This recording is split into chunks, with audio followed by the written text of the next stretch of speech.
नमस्कार दोस्तों, मैं हूं दीपक और स्वागत है आप सभी का हमारे आज के इस वीडियो में। तो आइए दोस्तों शुरू करते हैं। वास्तव में दोस्तों पावर स्टार पवन सिंह के fans power star Pawan Singh से इतना प्यार करते हैं दोस्तों कि पावर स्टार पवन सिंह जब भी अपना गाना लेकर आते हैं पावर स्टार पवन सिंह के फैंस उस पर टूट पड़ते हैं और दोस्तों पवन सिंह के आगे किसी को भी टिकने नहीं देते हैं। और ये प्रूव कर दिया है दोस्तों पावर स्टार पवन सिंह के लाल घाघरा वीडियो गाने के मोशन पोस्टर ने।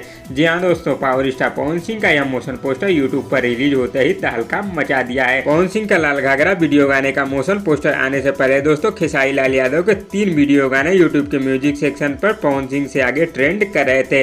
लेकिन दोस्तों जैसे ही पावर स्टार पवन सिंह का मोशन पोस्टर आया, खेसारी लाल यादव के तीनों गाने सिर झुका दिए दोस्तों और पवन सिंह से पीछे हो गए। इस समय दोस्तों पावर स्टार पवन सिंह का मोशन पोस्टर वाला वीडियो दोस्तों यूट्यूब के ट्रेंडिंग पेज पर म्यूजिक सेक्शन में 5वें नंबर पर ट्रेंड कर रहा है। और दोस्तों आज सुबह 11 बजे आप लोगों के बीच इस वीडियो गाने का ऑफिशियल टीजर यूट्यूब पर रिलीज किया जाएगा, वो भी दोस्तों उसी चैनल पर सारेगामा हम भोजपुरी यूट्यूब चैनल। तो दोस्तों इससे आप लोग अंदाजा लगा ही सकते हैं कि जब मोशन पोस्टर इतना जबरदस्त बवाल मचा रहा है तो टीजर और वीडियो गाना कितना बवाल मचाएगा। दोस्तों अगर पावर स्टार पवन सिंह साल भर बाद भी एक गाना रिलीज करेंगे तो भी उनके आगे कोई टिकने वाला नहीं है। तो दोस्तों आज आप लोग तैयार हो जाइए सुबह 11 बजे पावर स्टार पवन सिंह के जबरदस्त वीडियो गाना लाल घाघरा के ऑफिशियल टीजर को देखने के लिए। तो दोस्तों इस वीडियो में बस इतना ही और दोस्तों आप लोगों को ये वीडियो कैसी लगी नीचे कमेंट बॉक्स में जरूर बताइएगा और वीडियो पसंद आए तो लाइक करिए और इसी तरह की चटपटी खबरों की डेली अपडेट के लिए हमारे यूट्यूब चैनल को भी सब्सक्राइब कर लीजिए। धन्यवाद दोस्तों।